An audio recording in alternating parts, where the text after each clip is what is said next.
Hello student. Hello student. हम पहले lecture में हमने बात की थी, ट्वेल्थ में हमारा मैट्रिक्स स्टार्ट हुआ हुआ था। तो हमने पहले लेक्चर में हमने बात कर ली थी उसकी डेफिनेशंस पर, वो किस तरीके से उसके यूज़ पे बात कर ली थी, कहाँ उसका यूज़ है, कैसे हमने उसको अप्लाई करना है वगैरह वगैरह। तो हमारी डेफिनेशन चल रही थी और एक डेफिनेशन हमारी हो भी गई थी। ठीक है, आज हम बात करेंगे जो कुछ और डेफिनेशंस और उनके एग्जाम्पल। जैसे कि हम आज बात करेंगे पहले रो मैट्रिक्स। रो मैट्रिक्स होती क्या है इसके बारे में जानेंगे। देखो, एक ऐसी मैट्रिक्स जिसमें क्या हो, ओनली रो हो।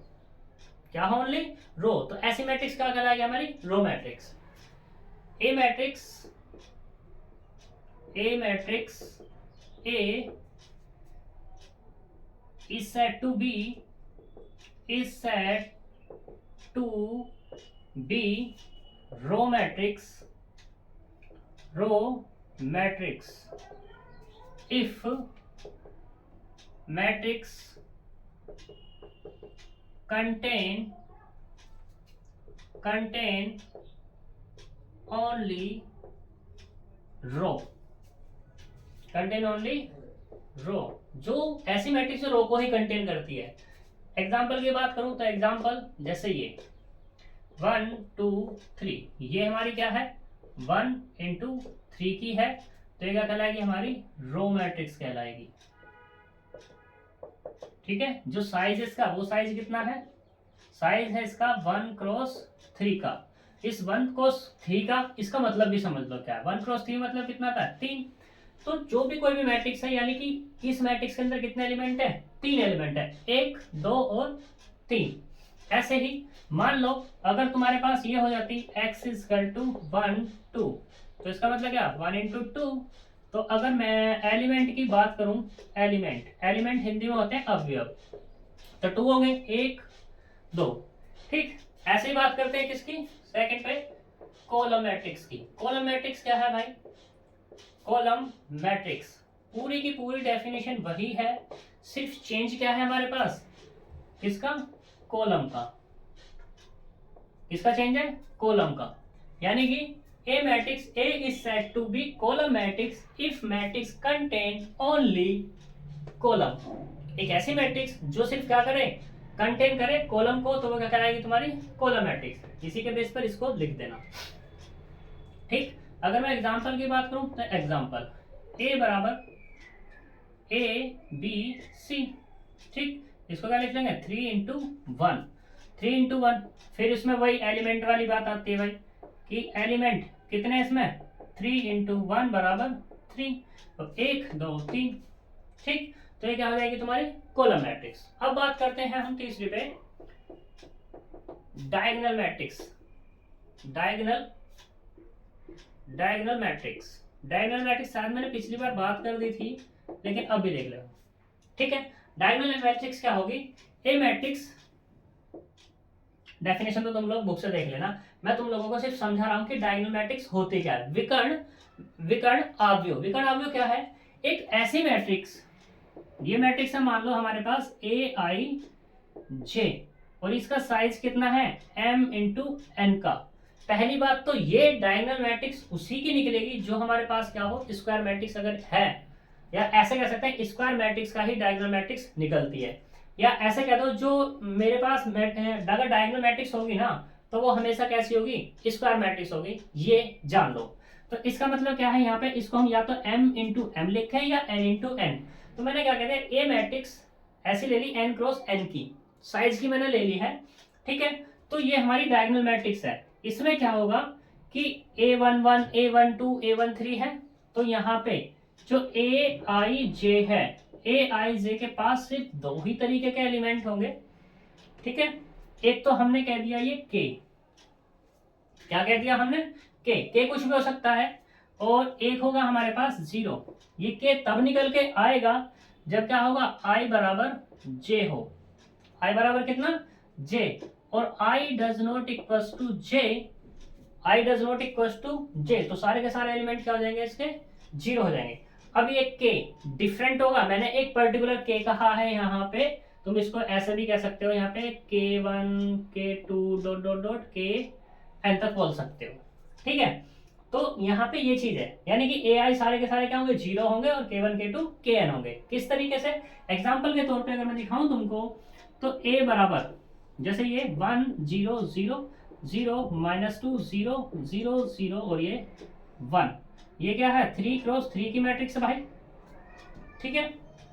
तो देखो यहाँ पर क्या है कि A11 बराबर कितना है 1, A12 बराबर कितना है 0, A13 बराबर कितना है वो भी 0, A21 वो 0, A22 कितना है -2, A23 कितना है 0, A31 कितना है 0, A32 कितना है 0, A33 कितना है वो है हमारा 1।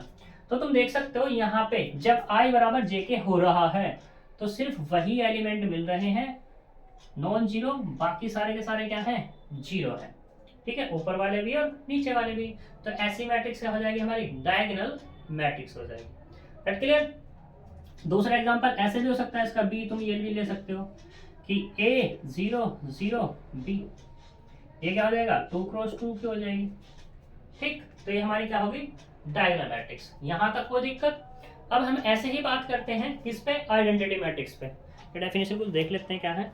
रो मैट्रिक्स होगी, स्क्वायर हो गई, डायगोनल मैट्रिक्स, स्केलर मैट्रिक्स। देखो डायगोनल मैट्रिक्स और स्केलर मैट्रिक्स में सिर्फ एक ही चेंज है, डायगोनल मैट्रिक्स और स्केलर मैट्रिक्स में सिर्फ एक ही चेंज है कि यहाँ पे जो मैंने ये ना a बराबर AIJ, ये होगी तो स्क्वायर ही, कंडीशन इस पे भी यही रहेगी, बस यहाँ पे क्या आ जाएगा, यहाँ पे एक चीज आ जाएगी k, ठीक है। i बराबर j मतलब जब जब i बराबर j होगा तो वहां पे क्या होगा k होगा। मतलब कहने का क्या होगा कि i does not equal to 0 है, तो समझ में चीज आ गई होगी। बस ये थोड़ी सी क्लियर करनी है कि k कैसा होगा, i बराबर j मतलब ऐसे कुछ इस तरीके से। देखो i बराबर j जब होगा तो यहाँ पर हमने क्या कह दिया, इसी एग्जाम्पल में बात करते हैं, ये 2 और ये वाला भी 2। तो देखो यहाँ पे कितना हुआ, ये 2 हो गया, ये माइनस के 2 यानी कि 2, मैंने ये 2 2 कर दिए। तो मतलब क्या हुआ, जब i बराबर किसके j के तब भी 2, i बराबर j के तब भी 2, i बराबर j के तब भी 2। तो सारे यानी कि i बराबर j जब जब होता जाएगा वहां पे क्या हो जाएगा तुम्हारा 2 2 होता जाएगा। ये मैंने 2 एक पर्टिकुलर लिया है, ये जनरल नहीं है, ठीक है। तुम 2 की जगह k की जगह कुछ भी ले सकते हो। एग्जाम्पल यह हो गया अपना। फिर ऐसे यहाँ पे अगर इसको बताएं तो ये भी क्या होगा तुम्हारा, कैसी होगी, ये भी तुम्हारी कौन सी मैट्रिक्स हो जाएगी, स्केलर मैट्रिक्स, ठीक। जनरल अगर इसकी बात करूं तो a बराबर ये होता है हमारे पास k 0 0 0 dot dot 0 0 k 0 dot dot 0, ऐसे 0 0 0 डॉट डॉट k, ठीक है जी, n क्रॉस n, ये हमारी स्केलर मैट्रिक्स होती है। यहां तक कोई प्रॉब्लम, ठीक। ये क्या कहलाएगी हमारी स्केलर मैट्रिक्स, ठीक। और बस यहाँ पे एक कंडीशन रख देना कि k does not equals to 1, k 1 नहीं होना चाहिए, सही है। अब बात करते हैं हम कि अगर मान लो k बराबर 1 हो जाए, क्या हो जाए, इफ k बराबर कितना हो जाए 1 हो जाए इस मैट्रिक्स में, तो ये मैट्रिक्स कुछ ऐसी दिखने लगेगी, a equal to 1 0 0 dot dot 0 0 1 0 dot dot 0 dot dot 0 0 0 dot dot 1। तो ये मैट्रिक्स कुछ ऐसी दिखने लगेगी, ठीक। यानी कि इसके डायगोनल में क्या आ जाएंगे, सारे के सारे 1 आ जाएंगे। इस मैट्रिक्स को हम डिनोट करते हैं किससे, i से, और in लिख देते हैं इसको। और इस मैट्रिक्स का जो नाम होता है इसको बोलते हैं आइडेंटिटी मैट्रिक्स, ठीक है जी। ये तुम्हारी आइडेंटिटी मैट्रिक्स हो जाती है, ठीक। पहले क्या है हमारी डायगोनल मैट्रिक्स, डायगोनल से क्या बना स्केलर, स्केलर से क्या हो गया हमारा आइडेंटिटी, तीनों एक दूसरे से लिंक है। अगर तुम्हें डायगोनल पहले अच्छे से समझ में आ गई तो स्केलर भी आ गई, स्केलर आ गई होगी तो क्या हो गई होगी तुम्हारी आइडेंटिटी समझ में आ गई होगी। अब देखो यहाँ पर जो आइडेंटिटी मैट्रिक्स है, यानी कि कहने का मतलब ये हुआ कि जो डायगोनल मैट्रिक्स है, भाई एक बात करते हैं, यहाँ पे ये है हमारे पास कितने हैं, के हैं, ठीक। तो के डायगोनल भी तो इसके, तो इसका मतलब इसको हम डायगोनल मैट्रिक्स कह सकते हैं, बिल्कुल कह सकते हैं। तो यानी कि जो डायगोनल मैट्रिक्स है वो क्या हो गई तुम्हारी, स्केलर मैट्रिक्स बन जाएगी। बट क्या स्केलर मैट्रिक्स डायगोनल मैट्रिक्स बन सकती है? तो इसका आंसर होगा नहीं, यानी कि रोम। ठीक, कि स्केलर मैट्रिक्स डायगोनल मैट्रिक्स नहीं बन सकती। क्यों नहीं बन सकती? सॉरी सॉरी सॉरी, जो स्केलर मैट्रिक्स है वो डायगोनल मैट्रिक्स तो है, but diagonal matrix scalar matrix her case में नहीं हो सकती। क्यों नहीं सकती? उसका एग्जांपल ये है कि अगर मैं डायगोनल मैट्रिक्स लूं, डायगोनल मैट्रिक्स कितनी है, 1 0 0 0 -1 0 0 0 और ये 2, ये भैया डायगोनल मैट्रिक्स तो है। क्या स्केलर होगी? नहीं होगी। क्यों नहीं होगी? क्योंकि स्केलर के स्केलर क्या चाहिए, डायगोनल में सारे के सारे सेम होने चाहिए, इसमें सेम नहीं है। तो इसका मतलब क्या हुआ, डायगोनल मैट्रिक्स स्केलर मैट्रिक्स बन भी सकती है और नहीं भी बन सकती। क्लियर इतनी बात? अब ऐसी बात करते हैं स्केलर मैट्रिक्स से। जो स्केलर मैट्रिक्स है, स्केलर मैट्रिक्स से हम क्या बना सकते हैं, आइडेंटिटी बना सकते हैं। क्यों? क्योंकि के बराबर क्या ले लो, 1 ले लो। ठीक है, के बराबर क्या ले लो, 1। तो आइडेंटिटी मैट्रिक्स से तो क्या तुम स्केलर बना सकते हो? स्केलर नहीं बना सकते। क्यों? क्योंकि भैया हमारा ये आइडेंटिटी मैट्रिक्स में डायगोनल के एलिमेंट सारे के सारे क्या होते हैं, 1 1 1 होते हैं। और स्केलर में क्या है, 1 भी आ सकता है, नोट 2 भी आ सकता है, 3 भी आ सकता है, -1 आ सकता है, -3 आ सकता है, मतलब कितने भी उसमें आ सकते हैं, लेकिन होंगे वो सारे के सारे सेम ही। यहां तक कोई बात, यहां तक कोई डाउट हो तो बता देना। ठीक है, अब हम बात करते हैं किस पे, आइडेंटिटी मैट्रिक्स हो गई अपनी। अब बात करते हैं जीरो मैट्रिक्स पे। जीरो मैट्रिक्स क्या है, इसको पहले रफ करते हैं। देखो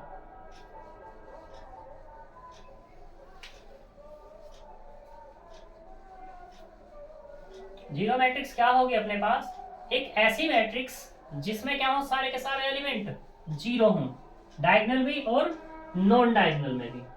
ठीक, अब यहाँ पे हमारी 3 मैट्रिक्स हमने पढ़ी है अभी, एक तो स्केलर मैट्रिक्स पढ़ी, एक डायगोनल मैट्रिक्स पढ़ी और एक आइडेंटिटी मैट्रिक्स पढ़ी।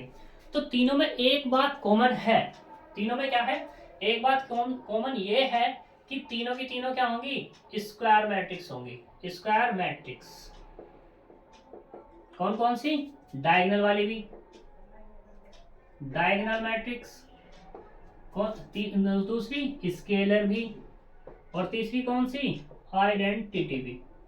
ये डायगोनल स्क्वायर मैट्रिक्स होंगी हमेशा। अगर स्क्वायर नहीं है, ना तो डायगोनल बनेगा, ना स्केलर बनेगा, ना ही आइडेंटिटी बनेगी। ठीक, अब हम बात करते हैं किस पे, जीरो मैट्रिक्स पे। देखो जीरो मैट्रिक्स क्या है, जीरो मैट्रिक्स, अब ये जीरो मैट्रिक्स जो है तुम्हारी स्क्वायर भी हो सकती है, पहली बात तो ये, और ये नॉन स्क्वायर भी हो सकती है, स्क्वायर और नॉन स्क्वायर दोनों हो सकती हैं। क्लियर इतनी बात? ठीक, अब ये दिखती कैसी होगी, देखो एक ऐसी मैट्रिक्स ए बराबर ए आई जे, और ये क्या है, m cross n, a equal to A I J is said to be, is said to be zero matrix, zero matrix if all elements are zero. मतलब कहने का क्या है, that is a I j बराबर zero for all i and j के लिए। आई की value कुछ ले लो, जे की वैल्यू कुछ ले लो, सभी के लिए ए आई जे हमेशा जीरो मिलेगा।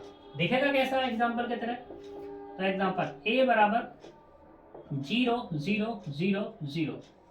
ठीक, ये दूसरी मैट्रिक्स ले लो 0 0 0 0 0 0, ये भी नल है। और जीरो मैट्रिक्स को नल मैट्रिक्स भी बोल देते हैं बच्चों, नल मैट्रिक्स। ठीक है, जीरो मैट्रिक्स नल मैट्रिक्स भी होती है।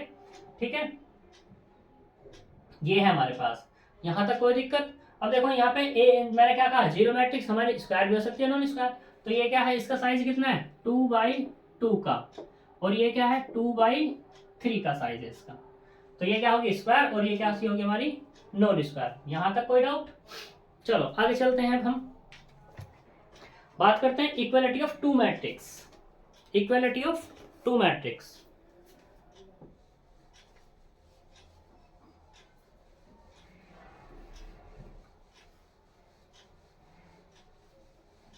देखो इक्वालिटी ऑफ टू मैट्रिक्स में क्या है, इक्वालिटी ऑफ टू मैट्रिक्स, ठीक, या इक्वालिटी। हाँ, तो ये क्या है अपने पास, मान लो लेट करो, लेट ए बराबर कितना है यहाँ पर, ए आई जे एंड बी बराबर ये कितना है, B I J are two matrix, ठीक है। दो मैट्रिक्स हैं A and B, A and B are set to be equal, that is मतलब क्या कह सकते हैं, आई ई, ए बराबर किसके, बी के। इफ दो कंडीशन होनी चाहिए, क्या, पहली कंडीशन ये है कि if A and B have same size, ये क्या होगा हमारे पास, सेम साइज रखेगा, ठीक है।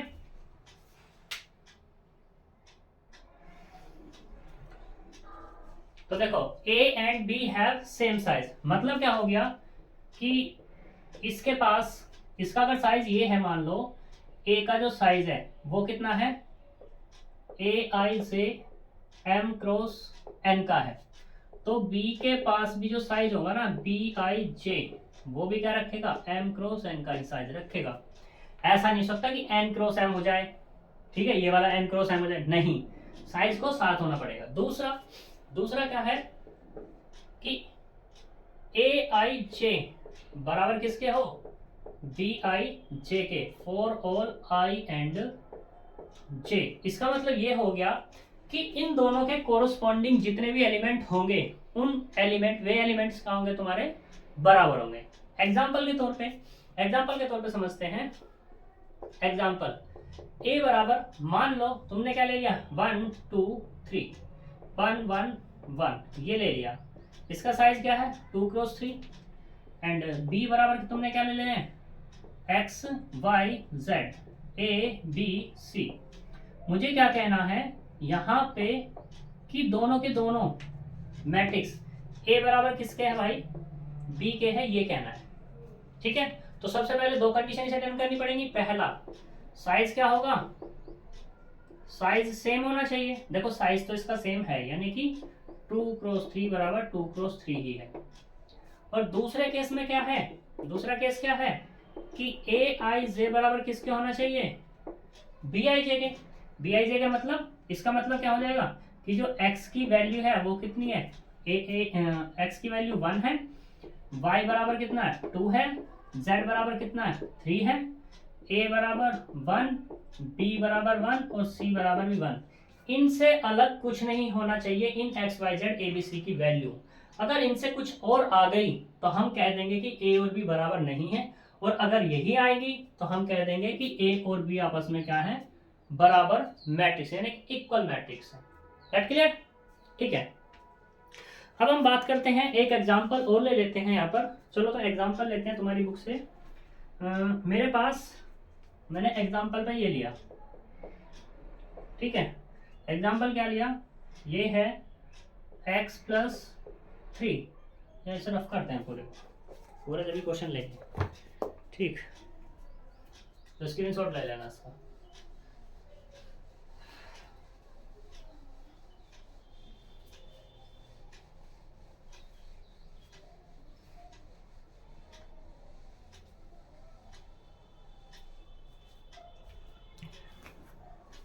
एग्जाम्पल है हमारे पास,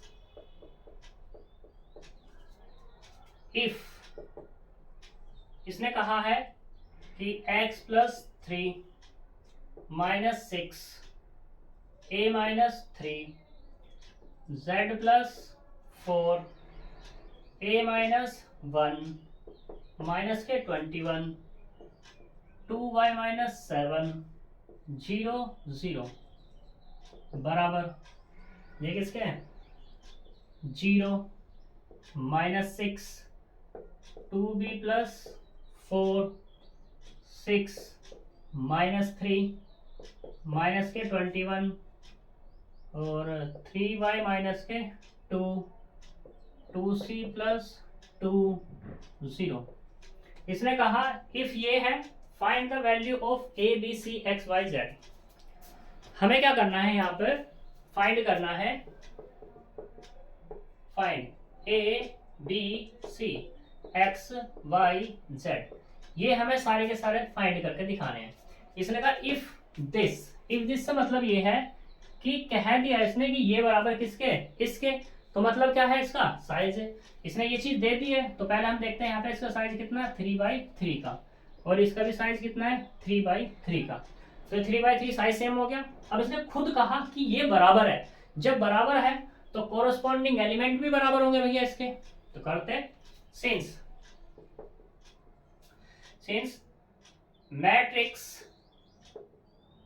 मैट्रिक्स आर इक्वल, मैट्रिक्स कैसी हमारी इक्वल, देन कोरस्पॉन्डिंग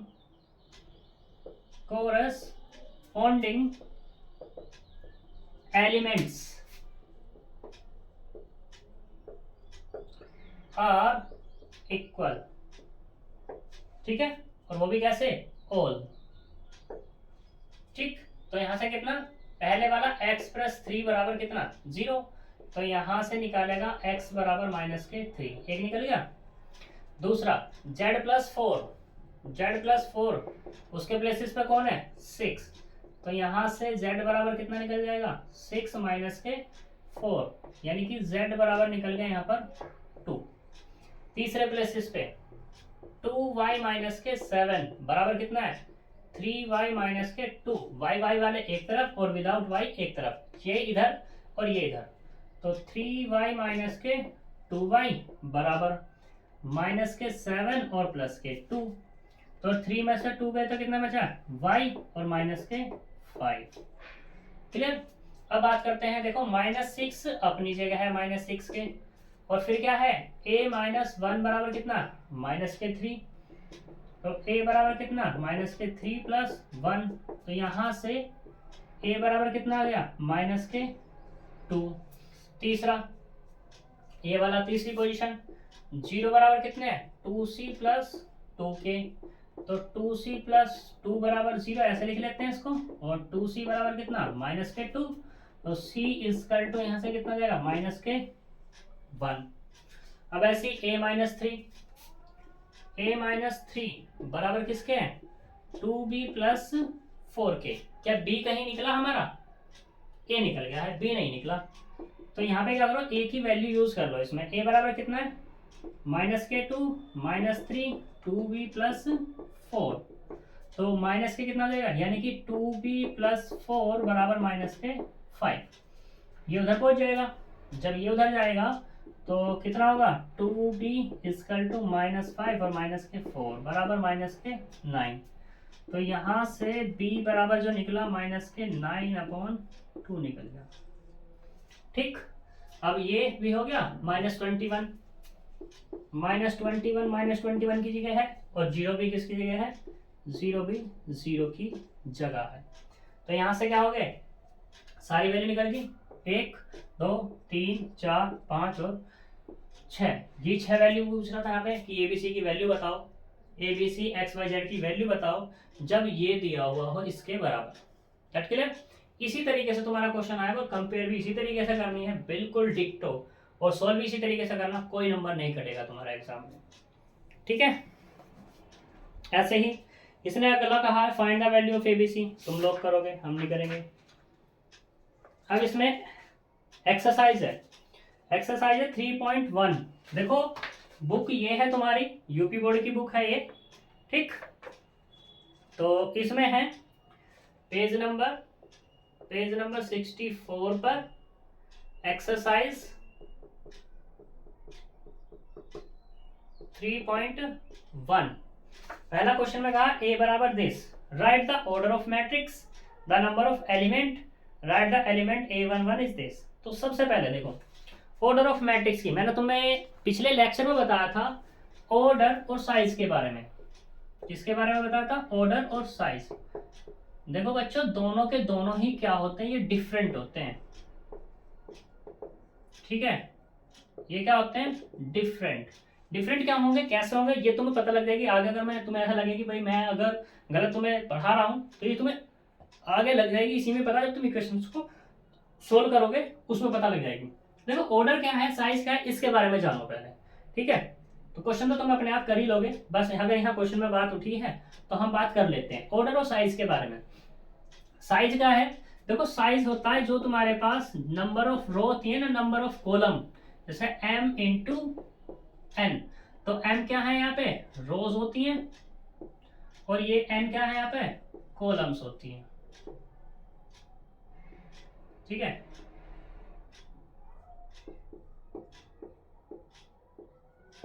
ये कॉलम्स होती हैं, तो ये होता है तुम्हारा साइज। अब इसमें बात करते हैं, जो साइज है इसको हम ऐसे भी लिख देते हैं m into n. m into n का मतलब ये है यहाँ पे कि इसके अंदर एलिमेंट कितने हैं, ये एलिमेंट्स होते हैं, नंबर ऑफ, नंबर पूरा लिख देते हैं, नंबर ऑफ एलिमेंट, वो कितने m n, और इसी का क्या बोलते हैं, साइज बोलते हैं, ठीक है। अब बात करते हैं ऑर्डर की। देखो ऑर्डर, ऑर्डर क्या है यहाँ पे, ऑर्डर जो होगा नंबर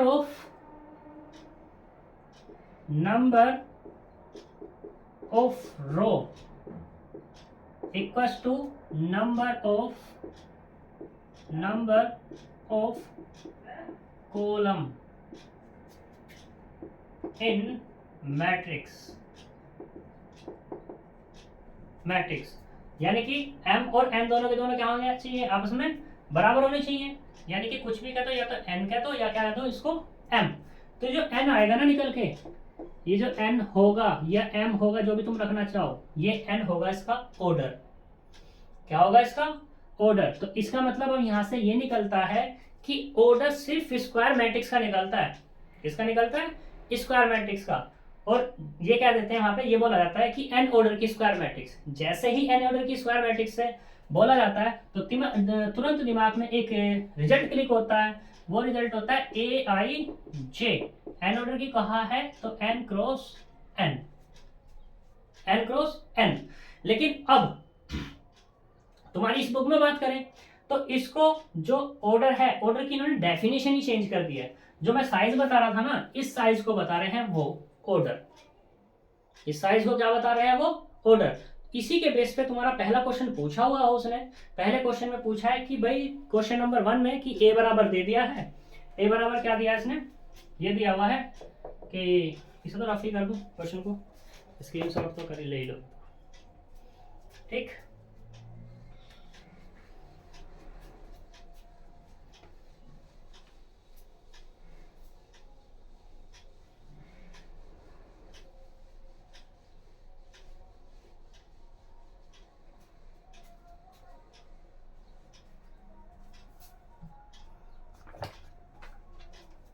तो देखो क्वेश्चन नंबर 1 में इसने कहा a बराबर कितना कहा, 2 5 19 माइनस के 7, फिर कहा 35 माइनस 2 5/2 12 रूट 3 1 माइनस के 5 और ये 17, ये कहा इसने, ठीक है। इसने कहा द ऑर्डर ऑफ मैट्रिक्स, क्या बताना है इसको, ऑर्डर ऑफ मैट्रिक्स, यानी कि इसको ऑर्डर बताना है, ठीक है, कि ऑर्डर इसका कितना आएगा निकल के। मैंने जो डेफिनेशन बताई है उसके अकॉर्डिंग इसका ऑर्डर आएगा नहीं, लेकिन बात हो रही है तुम्हारी बुक की, तो भैया मुझे तुम्हारी बुक के अकॉर्डिंग चलना पड़ेगा, ठीक है। लेकिन जो मैंने तुम्हें डेफिनेशन बताई है यही आगे जाके यूज होगी, फिर तुम इसे आकर के यहाँ पे क्या कर दोगे, गलत कर दोगे, ठीक। लेकिन क्या करें भैया, रीत चली आ रही है हमेशा सदा से कि क्वेश्चन यही होता है, उसने ऑर्डर की डेफिनेशन ही चेंज नहीं की है, ऑर्डर को साइज उसने कभी लिखा ही नहीं, जो पहले जमाने में लिख दिया किसी ने वही चलता आ रहा है कि क्या है ऑर्डर, साइज को ऑर्डर बोल रहा है वो, ठीक है ना, जबकि उसे साइज बोलना चाहिए यहाँ क्वेश्चन में, ठीक है। तो ये चीज़ है। देखो मैं तो चेंज करूंगा जरूर जब मैं बुक लिखूंगा, जब मेरी बुक आएगी लिखी हुई तो भाई मेरी बुक में तो ये साइज लिखा हुआ है, ना कि ऑर्डर, क्योंकि ऑर्डर तो भैया कुछ और ही चीज़ होती है। ऑर्डर क्या होता है, वो ये होता है, ऑर्डर में क्या होता है, number of row equal to number of columns होती हैं, ठीक है, और जितनी भी होती हैं उसका वो ऑर्डर कहलाता है मैट्रिक्स का। क्लियर। तो सर साइज की बात की है तो भैया कर लेते हैं। देखो ऑर्डर की बात की है तो ऑर्डर कितना हो जाएगा, यहाँ पे बात करूँ 3 × 4, तो ऑर्डर क्या हो जाएगा इसका 3 × 4 का, या 12 भी कह सकते हैं। पहले बात डन, ठीक। दूसरे क्वेश्चन में इसने कहा है the number of element, second number of, इसे हटा देना, नंबर ऑफ एलिमेंट्स की बात पूछ रहा है। तो नंबर ऑफ एलिमेंट कितना हुए, 3 × 4 बराबर कितना 12, ये 12 एलिमेंट होंगे जी इसके पास।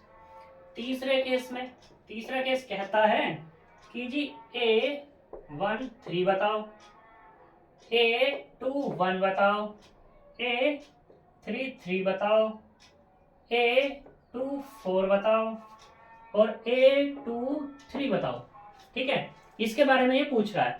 तो यहाँ पे देखना, इसको मैट्रिक्स को मैं ऐसे लिख सकता हूँ क्या, क्योंकि 3/4 की है, तो क्या लिखा जा सकता है, A11 A12 A13 A14, ये वाला A21 A22 A23 A24 A31 A32 A33 A34, 3 × 4 का साइज है। इसकी यहाँ कंपेयर कर लो, पूछ क्या रहा है यहाँ पे A13, तो आ जाओ जी A13 कहाँ है, A1 और ये 3, इस प्लेसेस पे कौन एलिमेंट है, ये वाला, तो कितना हो गया 90, ठीक।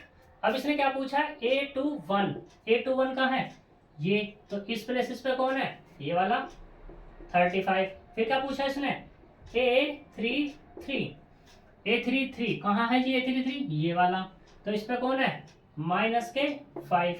फिर क्या पूछा इसने A24 2 और ये 4, ये वाला कौन है यहाँ पर 12, तो ये 12 हो गया। फिर क्या पूछा इसने A23, ये वाला A23 कितना है यहाँ पे 5/2, ये इसका आंसर हो गया जी। यहां तक कोई प्रॉब्लम, ठीक। फिर ऐसे इसने कहा है, यहाँ पे क्वेश्चंस दिए हुए हैं, क्वेश्चंस को सोल्व करने की कोशिश करना, ठीक है जी। करा तो हम और भी सकते हैं अभी। चलो क्वेश्चन नंबर 2 अपने आप देखना, 3 देखना, 4 में कराते दिखाता हूँ तुम्हें कि 4 में क्या पूछ रहा है। क्वेश्चन नंबर 4 चलते हैं, ये रफ कर रहा हूं मैं।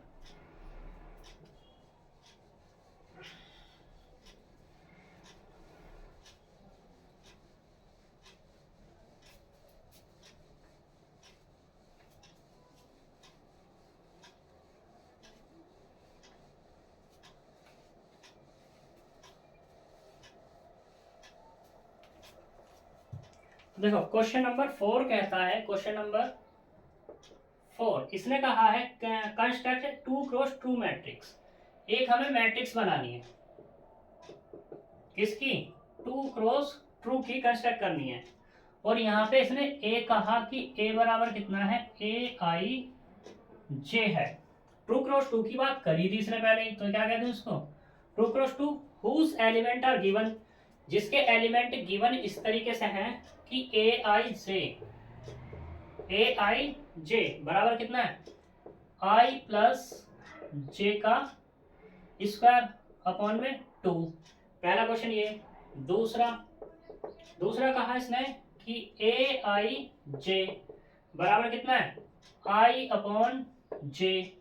तीसरा क्वेश्चन, तीसरे में क्या कहता है कि AIJ बराबर है I + 2J का स्क्वायर और अपॉन में कितना 2। ये 3 एलिमेंट दिए, इन 3 एलिमेंट के अकॉर्डिंग हमें क्या बनाना है, मैट्रिक्स बनानी है। तो देखो सबसे पहले 1 पे बात करते हैं। फर्स्ट क्या है, इसने कहा AIJ बराबर कितना I + J का स्क्वायर अपॉन 2। तो सबसे पहले इस मैट्रिक्स को देखो, इसने क्या कहा 2 × 2 की मैट्रिक्स कही है, तो इसका मतलब क्या है, ये कैसी दिखती होगी तुम्हें, ये ऐसी तो दिखेगी A11 A12 A22 और A22 सॉरी A21 और ये 22, ऐसी तो मैट्रिक्स दिखेगी। तो इसमें मुझे क्या चाहिए, A11 की रिक्वायरमेंट। तो रखो भैया I बराबर भी 1 और J बराबर भी 1, तो 1 प्लस 1 इसका स्क्वायर अपॉन 2, तो कितना आएगा 2 का स्क्वायर अपॉन 2 यानी कि 4 अपॉन 2, तो कुल मिला के 2 मिल गया। फिर क्या निकालते हैं, A12 निकाल लेते हैं। A12 मतलब 1 प्लस 2 और उसका होल स्क्वायर अपॉन 2, तो कितना आएगा 3 का स्क्वायर अपॉन 2 यानी कि 9 अपॉन 4।